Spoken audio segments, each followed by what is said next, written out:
तर मित्रांनो, शेतकरी ब्लॉगमध्ये आपलं स्वागत आहे. तर मित्रांनो, तुम्ही पाहू शकता ते गेला पण 15 दिवस झाले असले, कदाचित 15 ते 8 ते 10 दिवस असा अंदाजेनुसार. तर वातावरण सारखं असं धुळकट वातावरण आहे मित्रांनो. आणि काही ठिकाणी पाऊस पडलेला आहे आणि डायरेक्ट म्हणजे गहू पिकाचं भरपूर मोठ्या प्रमाणात नुकसान केलेलं आहे मित्रांनो.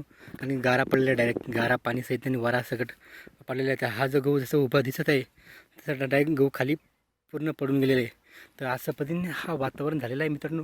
तर तुम्ही पाहू शकता पूर्ण आभाळ आलेलं आहे आणि तेव्हा आत्ताच पाणी येऊ शकतो अशा पद्धतीने वातावरण झालेलं आहे. आणि असं पिकं आहेत आपल्या शेतकऱ्यांचे.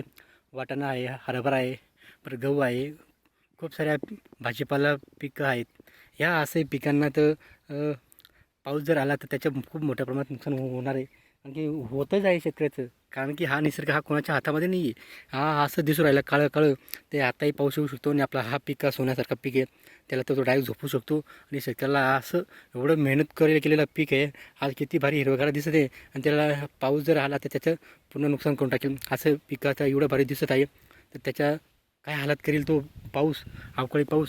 हा तुम्ही पाहू शकता. आता वातावरण असं आहे झालेलं आहे मित्रांनो. तर आत्तासुद्धा येऊ शकतो पाऊस. असं म्हणजे काही ठिकाणी पडलेला पाऊस आहे त्याने खूप नुकसान केलं आहे काही ठिकाणीची भागांमध्ये शेतकऱ्यांचा. आणि आताही पावसाचं दाट शक्यता आहे मित्रांनो. 1 फेब्रुवारी ते 5 ते 6 फेब्रुवारीपर्यंत पाऊस सांगितला आहे.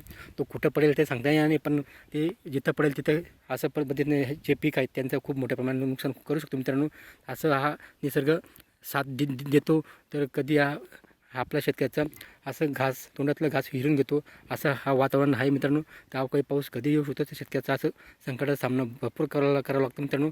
असं शेतकरी जीवन आहे. खूप संकट आहे त्या शेतकऱ्यावर मित्रांनो. तर असं आपलं गहू पीक आहे, त्याचं काय होईल ते आपण सांगू शकतो मित्रांनो. जय जवान जय किसान.